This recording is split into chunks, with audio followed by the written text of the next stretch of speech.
Hoy despejamos las grandes incógnitas para el inversor en este 2026.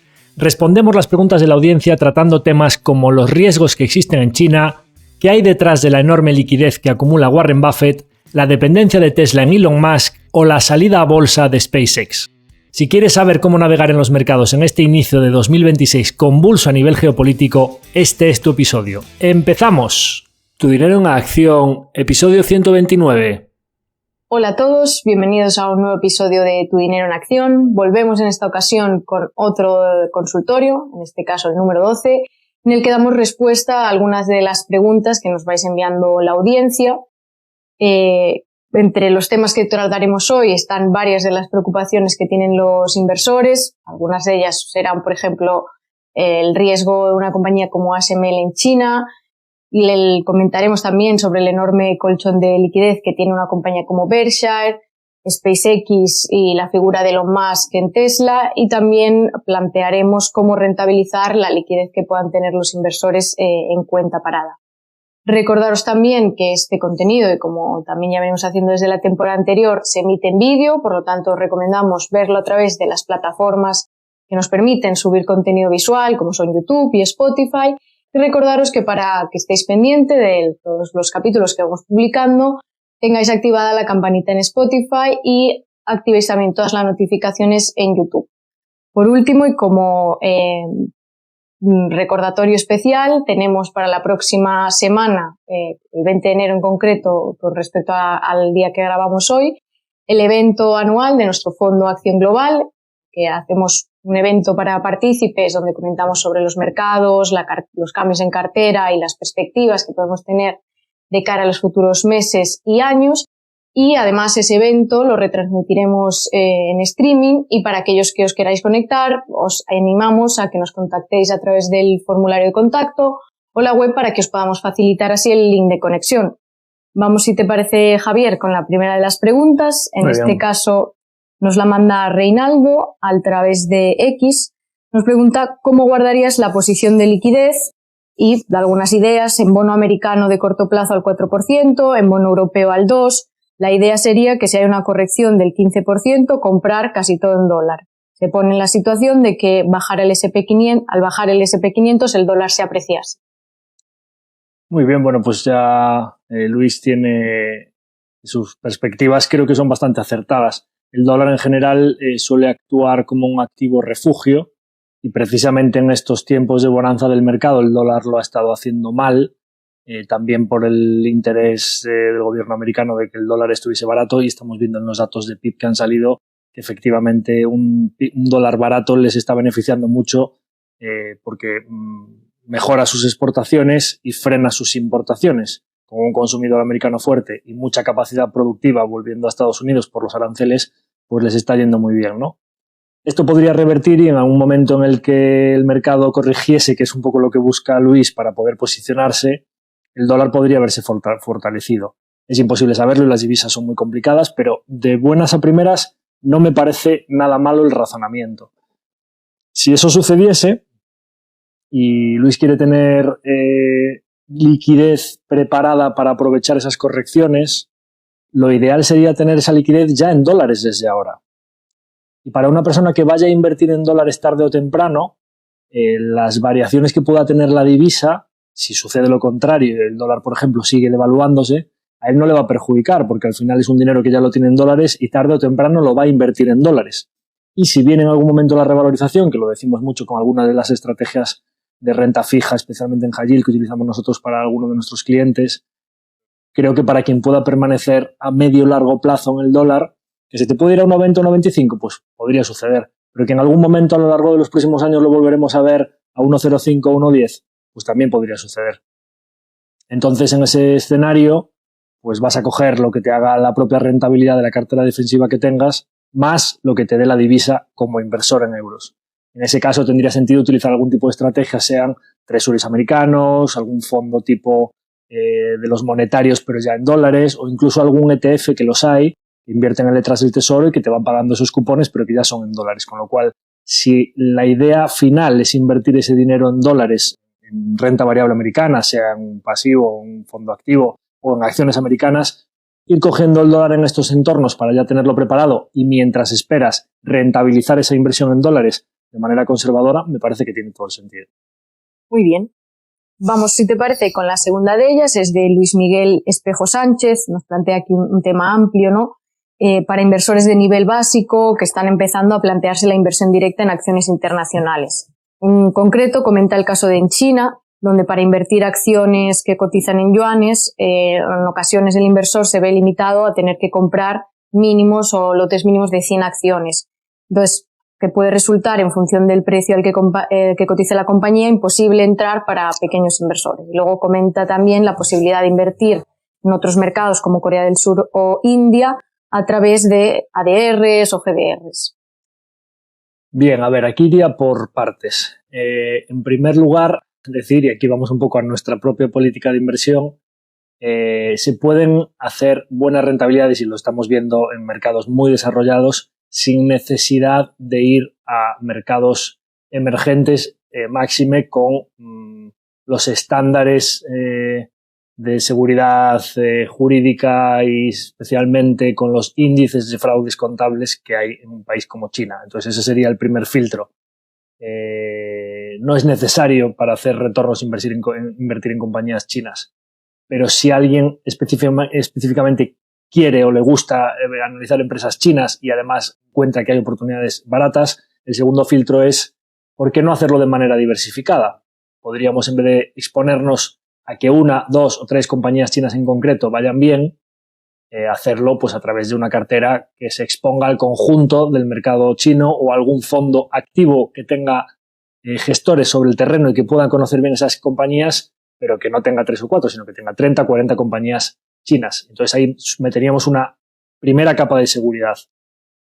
En caso de que el inversor quiera invertir en China y además no quiera hacerlo a través de fondos, sino que quiera específicamente seleccionar él las compañías, es verdad, pasa también con los contratos put. Hay muchas compañías que hacen splits, que dividen su cotización y hay veces que extraña, ¿no? Oye, ¿por qué Netflix, en vez de estar a 1000, hacen un split, multiplican el número de acciones por 10, pasan a cotizar a 90 o a 100?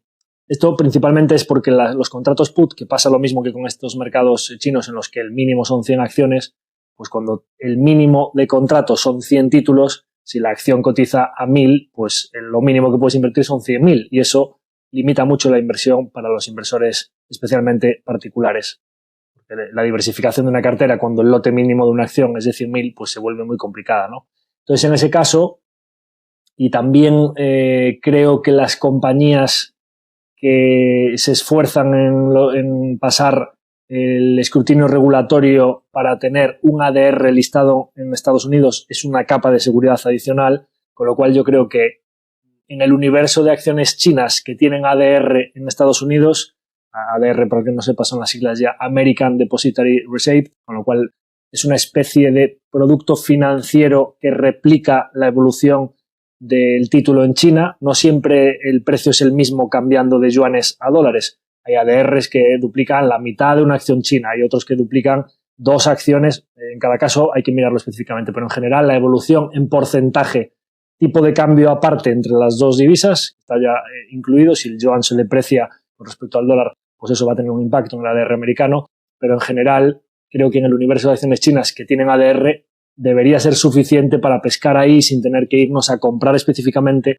las de los mercados chinos, que además en uno de los mercados en concreto está muy cerrado a los inversores de fuera, solo se puede invertir en un segmento del mercado siendo inversor extranjero, con lo cual vas metiendo capas de seguridad jurídica, fraudes contables, etcétera, y creo que yéndose a una cartera más diversificada o a las que tienen ADR debería ser suficiente para tener exposición a todas esas compañías que podrían tener buenas perspectivas de crecimiento, que además están cotizando baratas, etcétera. No creo que esa sería un poco mi aproximación hacia la inversión en China.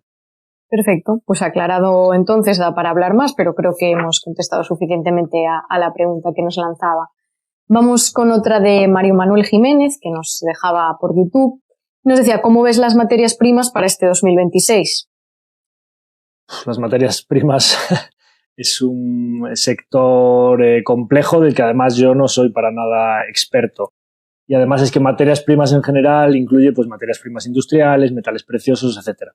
Para dividirlo quizá en 3 grandes categorías, energía, metales preciosos y metales industriales. En energía, creo que ya lo hemos dicho en diferentes ocasiones, es muy difícil predecir qué va a hacer el barril de petróleo, pero en general creo que el ser humano ya tiene resuelta la transición energética y solo falta más inversión, que siga aumentando las placas solares o que siga aumentando reactores nucleares, etcétera. Pero en general, con independencia de que pueda haber desajustes entre oferta y demanda a corto plazo que puedan mover los precios en uno u otro sentido, de manera estructural a medio largo plazo, con la cantidad de reservas que hay en los Emiratos, en Norteamérica, etcétera, y bastantes países con intereses importantes en que esa producción no baje para hacer quebrar o para limitar la producción de otros que tienen costes de extracción más altos, parece que oferta y demanda, con la demanda ya cayendo a medio largo plazo, sería pesimista sobre el petróleo a medio largo plazo. Y esto con muchas comillas porque es muy difícil de prever, pero en general creo que el mundo está yendo en otra dirección. En cuanto a los metales preciosos, es muy recurrente en estos últimos tiempos la pregunta sobre el oro. Lamentablemente hace 2 o 3 años nadie nos preguntaba por el oro y la plata vamos a meterla en el mismo saco. Es verdad que la plata tiene también aplicaciones industriales interesantes más allá de la orfebrería y de la reserva de valor que es el oro, pero vamos a meter metales preciosos en su conjunto. Y ahora nos preguntamos mucho por él, pues porque básicamente pues, ha ido la onza de 1.800 a 4.500 en muy poco tiempo. De hecho, aquí el otro día vinieron precisamente del periódico, recordarás, sí, a preguntarnos específicamente sobre el oro porque es algún tema que está generando interés. Cuando el oro empieza a generar mucho interés porque tiene revalorizaciones en poco tiempo muchísimo más altas que la inflación, suelen ser momentos, con perspectiva de muchos años, malos para cubrirse de la inflación mirando hacia adelante. Es decir, si un activo como el oro tiene que dar 5 o 6% anual en plazos de 30 años, el problema del oro es que no lo da de manera lineal, sino que lo da por impulsos. Pues finales de los 70, principios de los 80, un impulso fuertísimo por la ola hiperinflacionista que hubo, en el crack y la gran crisis financiera del 2008, pues un impulso, y luego se tira 10 o 11 años regulando de manera lateral o bajista ese impulso fuerte que ha tenido para que en esa reversión a la media el conjunto de todos esos años de un 5 o un 6%. Si tú te compras el oro justo después de uno de esos impulsos, en los que ha hecho más 150% en año y medio, 2 años, las probabilidades de que tú obtengas ese 5 o 6% los próximos 5 o 10 años son muchísimo más bajas. ¿Esto quiere decir que el oro se vaya a poner a caer mañana? Ni muchísimo menos. De hecho, yo ya cuando empecé a decir esto, cuando me preguntaban que estaba a 4.200, una cosa así, va por 4.600 y con todos los temas geopolíticos que hay, de momento el oro sigue subiendo. ¿Puede llegar a 5.000? Sí. ¿Puede llegar a 5.500? Por supuesto. Y seguro que dentro de 20 o 30 años estará a 10.000, a 15.000, es imposible saberlo. Es una buena reserva de valor, pero ¿por qué no ser un poco oportunista? Y cuando veamos que lleva bastantes años revirtiendo la media y dando de manera anualizada menos que lo que ha dado la inflación y nadie nos pregunta por el oro, ese es el momento de coger el oro. No ahora, que ha dado una revalorización muchísimo más fuerte y que está trayendo el foco de interés de todos los inversores. Invertir con el retrovisor es muy peligroso, siempre. Petróleo, oro, metales industriales es muy complejo, pero parece que con la electrificación, el cobre, por ejemplo, a mí me parece difícil que con los data centers, la energía solar, toda la transición energética y la electrificación de la economía, metales como el cobre no les vaya bien. Es muy difícil predecir el corto plazo, pero a medio largo plazo me cuesta ver cómo al cobre no le debería ir bien. Todo el resto de metales, níquel, cobalto, etcétera, sí es verdad que hacen falta también para las baterías y pero ya es muchísimo más complejo. Entonces, en grandes categorías, energía, oro y de los industriales me gusta especialmente el cobre, sabiendo que, importante, las materias primas en general son cíclicas, la economía está muy fuerte, están saliendo datos fuertes de PIB y en general, si la economía en algún momento, el mercado empieza a ver que hay algún tipo de ralentización económica, China, Estados Unidos, etcétera, hay que saber que las materias primas están muy expuestas a la situación general de la macroeconomía, de los tipos de interés, de que haya planes de inversión o no, de la recesión en China si se recupera o no, etcétera. Y hay muchos intereses geopolíticos, con lo cual es un sector difícil, complicado y que ya he dicho que yo muchísimo menos soy experto, pero del que a nosotros nos gusta en general mantenernos alejados. Perfecto.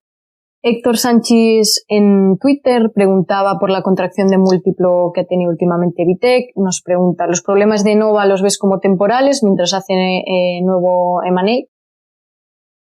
Vitec Software es una de las compañías que a nosotros peor rendimiento nos ha dado en los últimos años y uno de los, digamos, underperformers o compañías que está restándonos rentabilidad, que la podríamos incluir dentro de todo lo que sería el universo software. Hoy veía Salesforce, que nosotros no la tenemos, le están dando durísimo. Constellation y Tópicos les han dado durísimo. Incluso SAP, que es, por definición, uno de los elementos más críticos de la capa digital de las compañías, que parece con cualquier persona, con cualquier consultor SAP que hables o incluso los que están in-house dentro de las empresas llevando el SAP de esa propia empresa, te dicen que es imposible disrumpir SAP.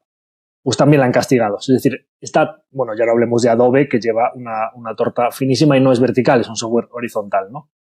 En el caso de Vitec, es un software vertical muy adaptado a las necesidades de cada compañía a lo largo de muchos años. Es dentro de esa capa pues ese grupo de inversores de compañías de software vertical que se han desarrollado a lo largo de muchos años específicamente para las necesidades de su cliente.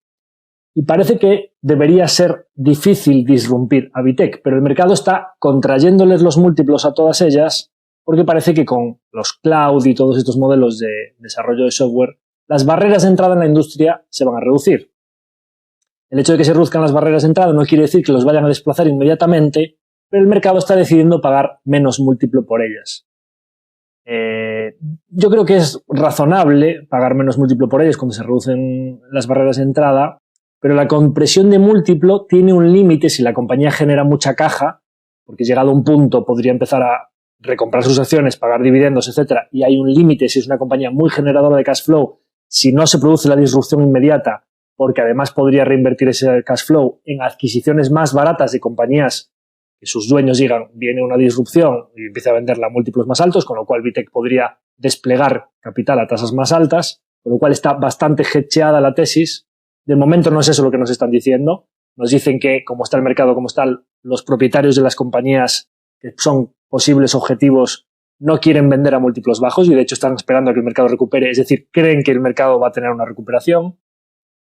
Y, concretamente, en el caso de Vitec, para diferenciarla un poco de Constellation, Tópicos, etcétera, ha habido también algunos factores específicos de la empresa, como pues por ejemplo que están diciendo que los periodos de contratación o las tomas de decisiones de planes de crecimiento de sus clientes con la situación macro, geopolítica y demás se han ralentizado y entonces los crecimientos orgánicos podrían ralentizarse en algún momento y eso también ha llevado a que el múltiplo sea más bajo. Específicamente sobre la parte de Innova, que es una de las filiales más grandes, que es una compañía que se dedica, de software que se dedica a balancear la red eléctrica para evitar apagones como el que tuvimos en España cuando la producción de energía renovable en verano aumenta mucho y tiene una parte que es muy recurrente, pero otra parte que es más transaccional. En una entrevista reciente que le hicieron a uno de los fundadores de Vitec, parece que lanzaba algún tipo de interrogación sobre esa parte del negocio transaccional, que es muy rentable, pero es más volátil que el negocio de software tan recurrente. Y entonces, bueno, como le han metido la acción menos 50%, sometía un poco a la duda de si deberían seguir haciendo ese tipo de adquisiciones que tienen más componente transaccional o no.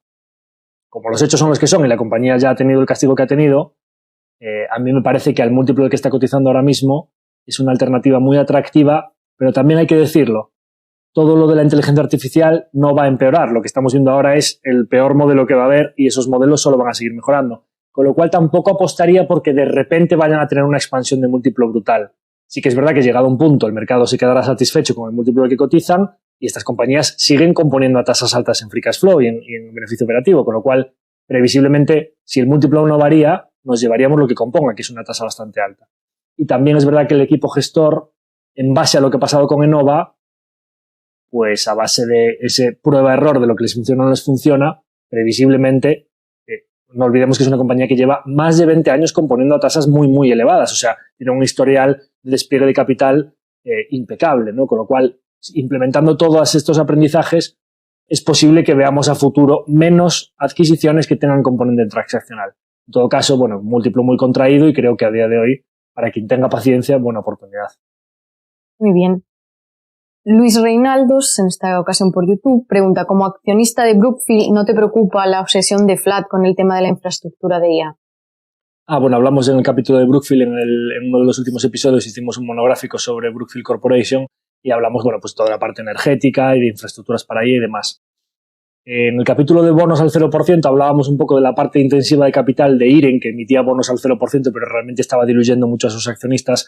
En el caso de que se produjese esa subida de la acción, al final estaba usando una vía que parecía financiación barata, pero que realmente es la vía más cara para financiarse.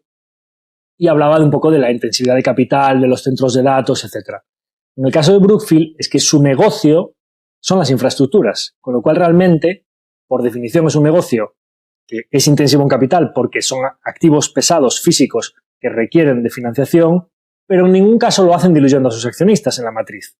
Lo utilizan, pues como explicábamos en el capítulo de inversión alternativa, Brookfield, la bola de nieve, explicábamos un poco que utilizan diferentes alternativas, sea deuda, los fondos que gestiona o el flotante de la aseguradora, para invertir en activos que creen que de manera irremediable van a ser estratégicos. La parte de la inteligencia artificial, el posicionamiento de Brookfield es invertir en infraestructuras energéticas que sean un poco los picos y las palas de la inteligencia artificial. Lo bueno de esta aproximación es que si tú tienes un reactor nuclear o una presa hidroeléctrica que genera energía, le vaya bien o le vaya mal al centro de datos al que estás suministrando, la energía la vas a poder vender. Y creo que con independencia de que la IA vaya bien o vaya mal, que me cuesta ver con lo que está suponiendo a nivel de productividad para la economía que vaya mal, pero es verdad que no va a ser rectilíneo y que puede haber picos de euforia y pesimismo que puedan hacer que invertir a valoraciones altas pueda ser un riesgo. La energía que va a producir Brookfield con sus activos en un escenario de electrificación y reshoring, que es traer producción a suelo norteamericano, que eso parece también que es imparable, y con toda la necesidad de infraestructuras que hay en Norteamérica, pues van a ser activos estratégicos pase lo que pase con la IA. De hecho, todo esto no viene de este año de 2022 en adelante, cuando fue todo lo de ChatGPT y todo lo que pasó después. En el propio capítulo de Brookfield poníamos un ejemplo de lo que hizo con Westinghouse en el año 2018, que era energía nuclear, mucho antes de que saliese ChatGPT, con lo cual Brookfield lleva muchos años invirtiendo en infraestructuras que son críticas para la economía y invirtiendo en infraestructuras energéticas que a día de hoy tienen el viento de cola de la IA, pero no es una apuesta, digamos, obsesiva con la inteligencia artificial, sino que la digitalización, siempre dice Bruce Flatt, la digitalización es uno de los tailwinds, uno de los vientos de cola que tienen para sus infraestructuras, con lo cual me parece que es correcto estar posicionado ahí. Tiene sentido. Vamos con la siguiente, esta es de Manuel López, también está sacada de uno de los capítulos dedicado a los cambios de narrativa.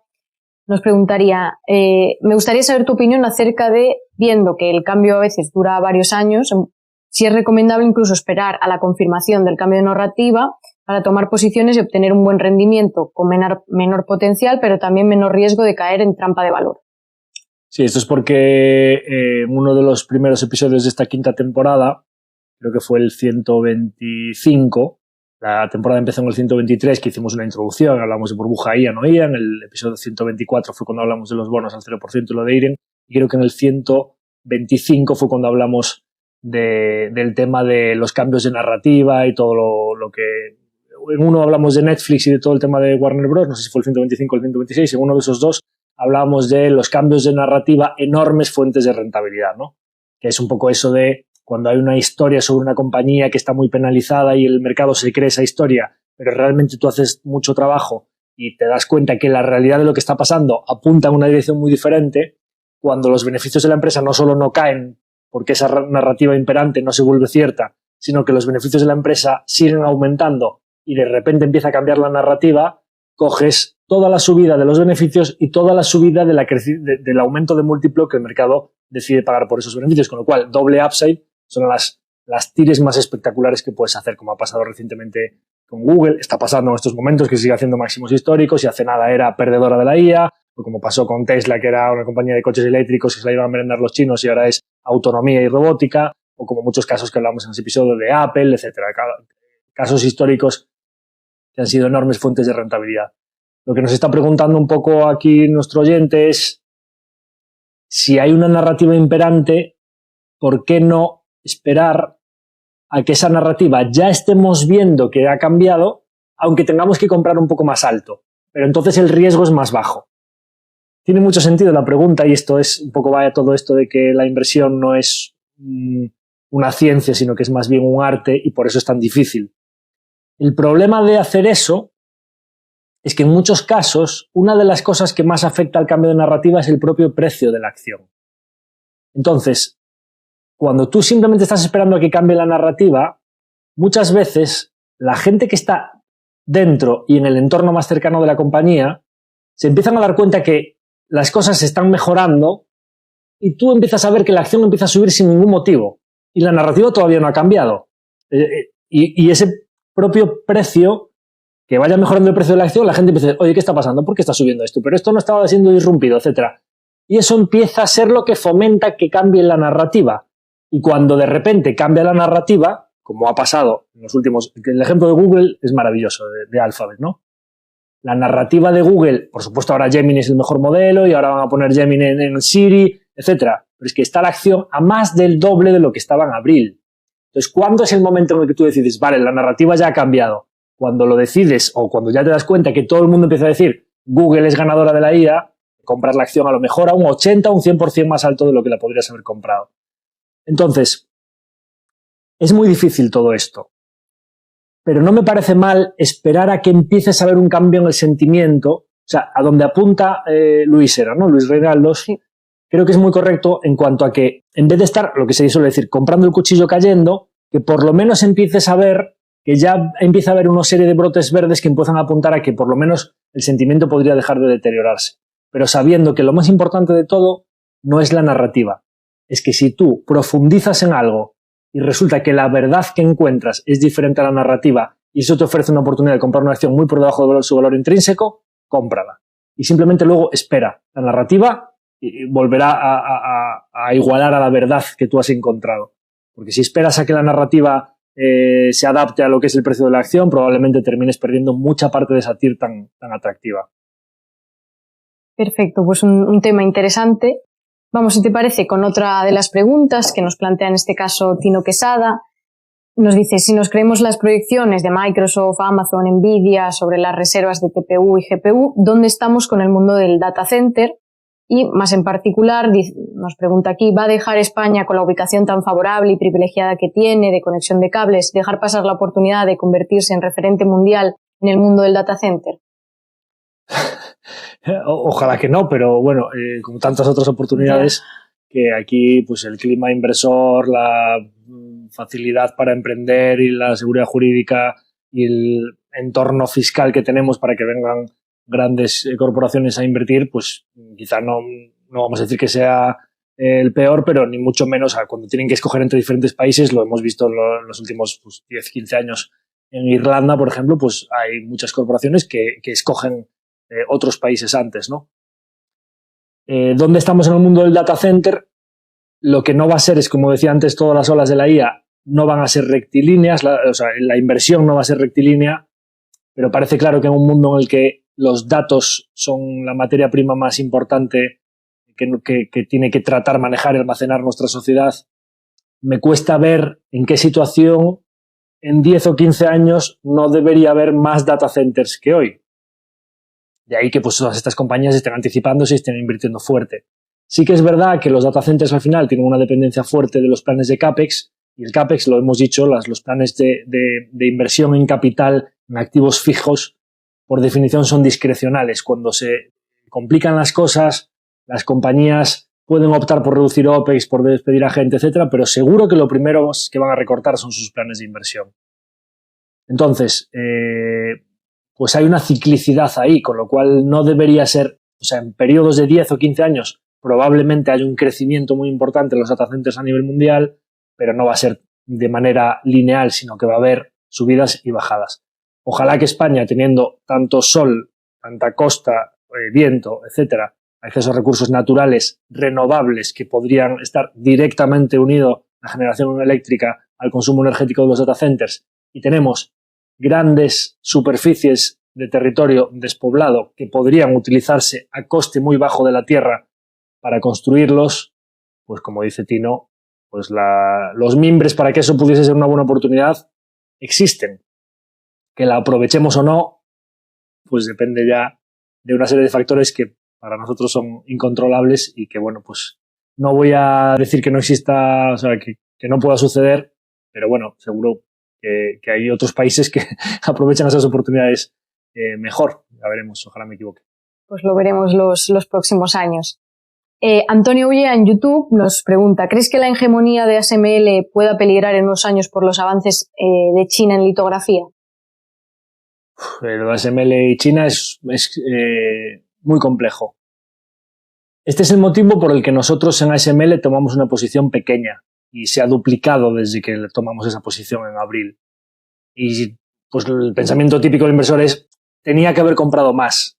Lo publiqué recientemente en Twitter o en X, que nos ha pasado con ASML y con algunas compañías nuevas que hemos tomado la posición hace poquito, a finales de 2025, que precisamente en el evento anual de la semana que viene hablaremos de ellas. Cuando tú tomas una posición y pronto empiezas a pensar que compraste pocas, estás en el buen camino. Es decir, eso implica que estás haciendo bien los deberes, que estás apuntando a la buena dirección, etc. Es mucho mejor que te pase eso que luego te termines arrepintiendo de haber comprado demasiadas. ¿Por qué? Porque cuando va aumentando tu conocimiento de la empresa y se va convirtiendo poco a poco en una ganadora, primero, su peso se va rebalanceando solo en cartera, como pasa en los índices, y segundo, a lo largo de una trayectoria alcista siempre hay algún sustituto intermedio en el que si tú conoces muy bien la compañía y sabes lo que está pasando, vas a tener buenas oportunidades para pescar. Entonces, posición pequeña y déjala correr. ¿Qué sucede? Uno de los motivos principales por los que nosotros tomamos una posición pequeña en ASML es por la complejidad enorme que tiene su negocio, especialmente a nivel geopolítico.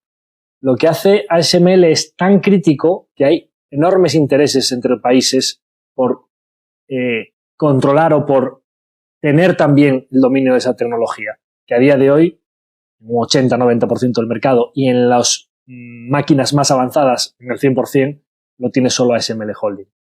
En los últimos meses, hace un mes, 2 meses, en los últimos tiempos, China salió una información que había una compañía, creo que era proveedora de Huawei, que había conseguido, con chatarra, con piezas usadas de máquinas de ASML y con ingenieros que habían trabajado en ASML, pero que eran chinos, montar una máquina de litografía parecida, no a la High-NA, pero a la EUV, o sea, digamos prácticamente no la primera, pero la segunda división de ASML. Y que estaban empezando a hacer pruebas con esa máquina con el objetivo de, daba un calendario, en 5 años llegar, porque es muy grande la diferencia de tener una máquina que te permita hacer pruebas, a conseguir producir a escala miles de unidades obleas de chips. ¿Esto qué implica? Por supuesto que los chinos van a poner toda la carne en el asador en conseguirlo. Tienen recursos, tienen fijación política, van a contratar los ingenieros, etc. Y estoy seguro que a lo largo de los años veremos a China como mínimo tener un producto competitivo. Pero también al mismo tiempo implica que si tú en una máquina, poniendo todos esos recursos, montando una máquina con piezas de máquinas que ya existían y con los ingenieros, etcétera, dices que hay que creerse de los chinos la mitad o menos de lo que dicen, que a lo mejor en 5 años podrías estar produciendo a escala, esto implica que la ventaja de ASML es probablemente mucho mayor a 5 años. Y que probablemente cuando los chinos, si es verdad todo lo que dicen, que probablemente sean 5 o más, cuando lleguen a ese punto, ASML no va a estar donde está en 2026. Va a estar unos años por delante. Con lo cual, me dejó bastante confortable esas declaraciones porque implican que la ventaja de ASML todavía es muy profunda, pero sin duda es un tema a monitorizar. O sea, si un negocio tan crítico como el de ASML, con esos márgenes, ese equipo gestor, el viento de cola que tienen, etcétera, no tiene un peso muchísimo más alto en nuestra cartera, es por esa complejidad geopolítica, porque es difícil y porque, aunque tengas los recursos que tengas, le dediques el tiempo que le dediques, seguro que a nivel mundial va a haber gente que se entere de lo que está pasando en ASML o de sus competidores mucho antes que nosotros. Entonces, por definición, la gestión del riesgo tiene que venir en el peso de la posición. Muy bien, pues oye, muy interesante ese análisis de los avances en China en este campo. Vamos, si te parece, con la última de las preguntas para este bloque. Nos llega a través de YouTube y es: ¿qué opinión tienes sobre la situación histórica de liquidez de Berkshire? Berkshire Hathaway, a ver, es complicado porque está justo en un cambio de gestión. Sabéis que, bueno, en paz descanse, falleció el bueno de Charlie Munger y a continuación, pues, Warren Buffett ya empezó a dar los pasos para su sucesión. De hecho, pues acaba de retirarse, escribir su última carta y parece que la gestión de Berkshire va a estar en manos de, pues, la persona que él había preparado durante muchos años para ser su sucesor, ¿no?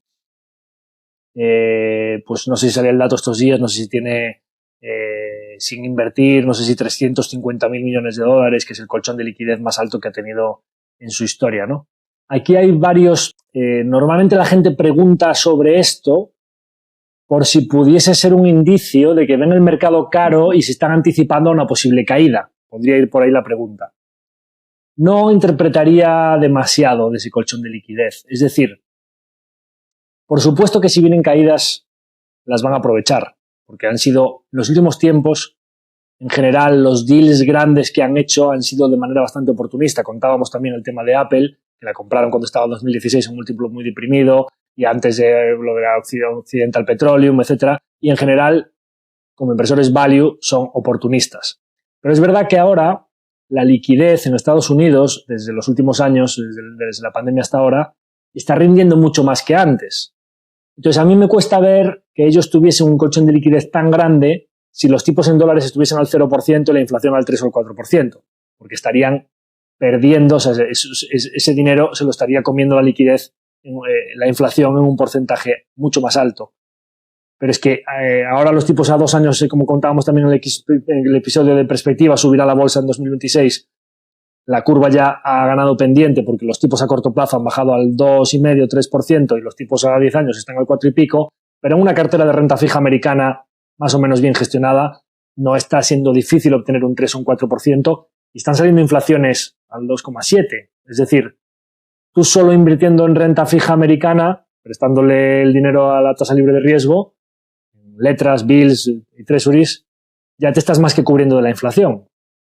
Porque los tipos, con respecto a dónde está la inflación, están, quizá diríamos que un poquito más elevados de lo que deberían, porque la economía está con una bonanza muy, muy, muy importante, con datos de PIB al 4 y pico, casi 5%, que es una barbaridad, y la inflación muy contenida por ese incremento de la productividad y toda la digitalización que se está produciendo, del tema de la IA que hablábamos, ¿no? Entonces, ¿les están pagando por la liquidez? No es una posición para una compañía, que ya vamos al segundo punto. Es una compañía que tiene una escala tan grande que cada vez se le hace más difícil reinvertir sus flujos a tasas razonables para lo que ello es su hurdle rate o lo que ellos buscan a nivel de valoración. Con lo cual, eso también te da una perspectiva de que yo creo que para ellos cada vez va a ser más difícil batir al S&P 500, porque al final, pues sí, lo de Apple ha invertido una cantidad muy grande de dinero a una valoración muy buena y ha subido mucho más que el Standard & Poor's desde 2016, pero los trozos de Apple que han ido vendiendo porque ahora ya no ven la valoración tan atractiva, en lo cual estoy de acuerdo, no están encontrando dónde reinvertirlos. Entonces, mucha cantidad de liquidez, una escala brutal que cada vez va a impedir o les va a hacer más difícil reinvertir ese dinero, cambio de gestión que veremos qué hace el nuevo CEO y además, pues, oportunismo generalizado de que ellos en general, las inversiones grandes que hagan, que es imposible que inviertan 350 billones de golpe, pero seguro que veremos que si el mercado en algún momento corrigen, esa liquidez se reduce un poco. Pero tampoco lo interpretaría, para terminar con la pregunta, como un síntoma de estamos hiperdefensivos porque el mercado se va a desplomar. No, es que no consiguen invertir tanta cantidad, les están pagando buena rentabilidad y están ahí agazapados esperando por oportunidades. No vería mucho más allá. Muy bien. Pues antes de continuar ya con lo que serían nuestras últimas preguntas, que van a estar dedicadas a Tesla y SpaceX, recordar aquí en este punto un par de cuestiones. De nuevo, que tenemos el evento programado del Fondo Acción Global para el 20 de enero, para aquellos que se quieran conectar en streaming, que nos pueden contactar a través del formulario para que les hagamos llegar los datos de conexión. Y recordar también que tenemos abierta una encuesta sobre la temática que tendrá el siguiente episodio, el 130 si no me equivoco, y entre las posibles temáticas, por recordarlo, un capítulo específico destinado a la situación de las small caps, en concreto las que estén más penalizadas por el mercado. Podríamos hablar también, ¿no?, uno de los temas que se plantean del milagro español, economía en bonanza, IBEX 35 en máximos históricos, o también el eterno debate sobre la conducción autónoma entre Tesla, Waymo y Uber. Esos son los temas, podéis seguir votando los próximos días para que digamos un poco cuál va a ser la siguiente temática del podcast. Vamos entonces, si te parece, con la última pregunta que la hemos unido aquí. Son dos oyentes, Leo Zikovic y Alex de Pablos. Nos pregunta, por un lado, Leo, sobre que tras leer, ¿no?, la biografía de Elon Musk reforzaba su tesis de Tesla, pero ponía el foco en la alta dependencia de la figura, del liderazgo que tiene el CEO, que lo considera como una persona clave, y te preguntaba si compartes esta perspectiva, qué escenarios de riesgo podríamos considerar para la compañía si Musk dejara de liderar por motivos personales, de salud, etcétera. Y por su parte, Alex de Pablos nos preguntaba qué nos parecía Elon Musk con su SpaceX saliendo a bolsa por más de 1,5 billones y rompiendo récords. A ver, respondiendo a la primera parte de la pregunta, la parte mala de tener a un CEO tan visionario como Musk es la dependencia en esa visión. Y estoy completamente de acuerdo que uno de los principales riesgos de la tesis de Tesla es que le pase algo a Musk. Porque si le pasase algo, que yo no creo que vaya a ser que deje de ser CEO, de hecho acaban de aprobarle el nuevo plan de compensación, que probablemente hablemos de ello en algún momento, porque implicaría que si se va cumpliendo los diferentes hitos y le van dando ese porcentaje de acciones, aparte de ganar control sobre la sociedad, que él siempre dice que no quiere que haya que la parte de inteligencia artificial, pues que no quiere seguir invirtiendo ahí, o incluso que pueda haber una colaboración entre Tesla y xAI, etcétera, que se habla de que en algún momento a lo mejor xAI podría pertenecer a Tesla, que él no quiere que no poder tener control sobre algo tan, como ya le he escuchado recientemente decir a varias personas que saben mucho de inteligencia artificial, los riesgos de la inteligencia artificial a largo plazo, ¿no? Pero si cumple esos hitos, la generación de valor para nosotros como accionistas sería brutal. Con lo cual, como accionistas, contentos de que se le termine dando ese plan de compensación, porque significaría que nuestras acciones se han multiplicado por muchas veces, ¿no?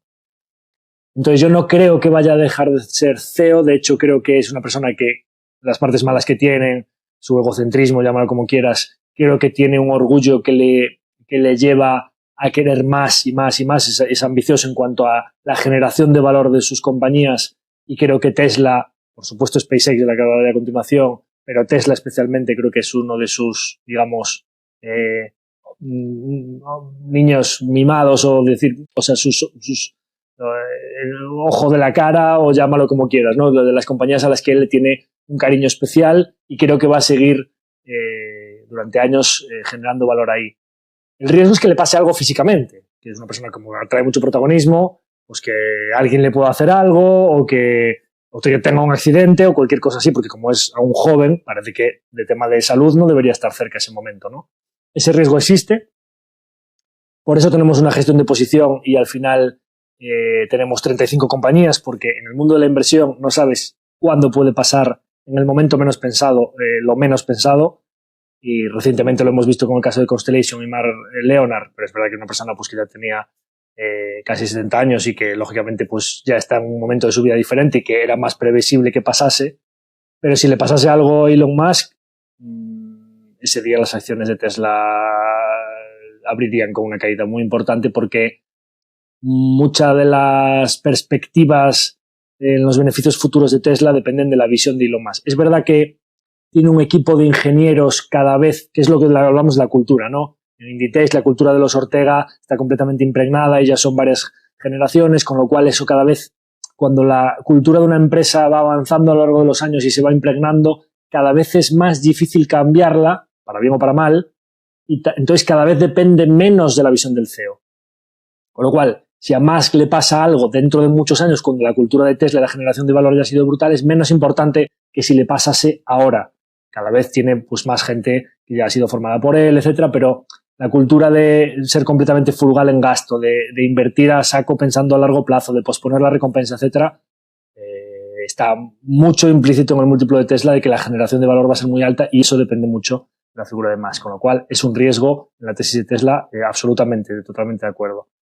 Y sobre SpaceX, yo sobre ingeniería aeroespacial y satélites, como hablaba de las materias primas, soy probablemente el menor experto al que le puedas preguntar. La valoración es algo muy difícil a lo que llegar. Ha hecho SpaceX una ronda de financiación recientemente ya de 800 billion y ya hablan de que la van a listar este año, iba a decir el año que viene porque ya ha empezado 2026, este año 2026, bien entrado el año en 1.5 trillion. SpaceX a día de hoy tiene ingresos principalmente de subcontratar sus lanzamientos a diferentes compañías, tanto públicas, la NASA especialmente, como privadas, pues AST Space Mobile, de lanzamientos de satélites a órbita, etcétera, para que esa infraestructura pueda ser utilizada para gente que quiera hacer lanzamientos a futuro, pues satélites, investigación aeroespacial, defensa e incluso en algún momento turismo aeroespacial para pues, millonarios. ¿Quién va a poder pagarse un viaje al espacio, no? Es muy difícil todo esto, pero la infraestructura que está desarrollando SpaceX, que sin duda conforme la curiosidad del ser humano hacia, no sé si Marte, o hacia tener, como decía Elon Musk el otro día, el futuro, dado que la energía solar y el frío que hace en el espacio tienes la refrigeración para las GPUs y el sol, fuente de energía directa y refrigeración, es tener y la capacidad de transmisión de datos por ondas, o sea, desde los satélites hasta aquí, solo va a mejorar. En principio, la teoría que parece un poco de marciano, que es así un poco los visionarios, dice esto va a ir hacia ahí, cuando te lo cuenta dice, ¿pero qué está diciendo este tío? Pero claro, cuando contaba que un trozo del cohete que iba a caer, que pesaba 250 toneladas, que iba a caer a la velocidad del sonido por la atmósfera, lo iba a coger con unas pinzas y lo iba a salvar para que los costes de la carrera espacial se redujesen mucho, entonces poder crecer mucho más rápido, los ingenieros, que son muy buenos los que tenía al lado, lo miraban con cara de, este está loco, ¿qué está diciendo? Y dijo que lo iba a hacer en 5 años y lo hizo en 3. Entonces, es que hay que escucharlo cuando habla. Entonces, la posibilidad de que pueda haber satélites con inferencia para IA dentro de, no sé si 5 o 10 años, y que eso lo haga SpaceX, podría suceder.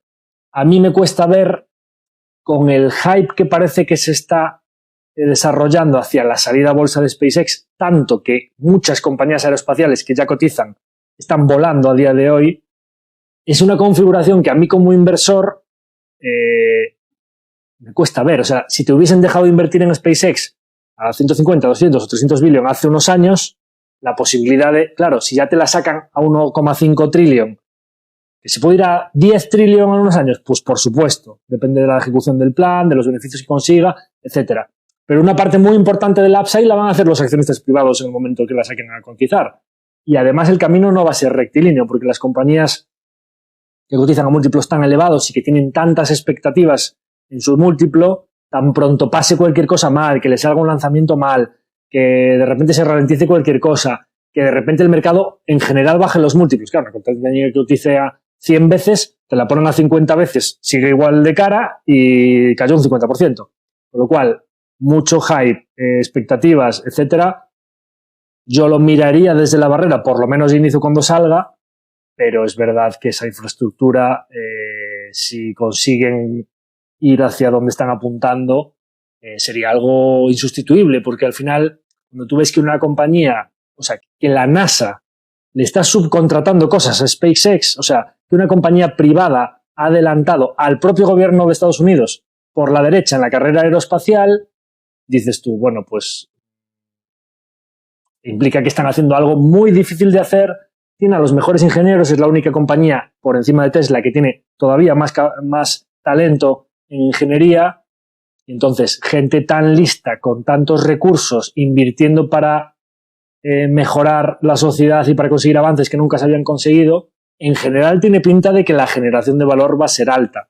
Con lo cual, súper interesante y sería algo que seguiría muy de cerca porque todo esto a mí me apasiona, así que seguro que lo seguiremos de cerca. Ojalá que en algún momento se diese una oportunidad de inversión, pero eso no depende solo de que sea atractiva la compañía. Tiene que ser también atractivo el precio para que un negocio maravilloso no termine siendo una inversión horrible. Estupendo. Pues esta era la última de las preguntas que traíamos para el consultorio de hoy. Si te parece, cerramos aquí, despidiéndonos como siempre, agradeciendo que nos acompañéis una semana más, invitando a que sigáis mandando más preguntas o temas en los que os gustaría que abordáramos en próximos episodios y que lo compartáis con vuestro círculo cercano si os parece interesante. No sé si tienes tú algo más que... No, eso, como dice Nil, es que nos enviéis las consultas porque, como veis, intentamos responderlas. Sí, vamos recopilando los temas que más ajustan y luego los hacemos todos juntos. Nada más, hasta la próxima semana y muchas gracias. Gracias, un saludo a todos. Hasta luego.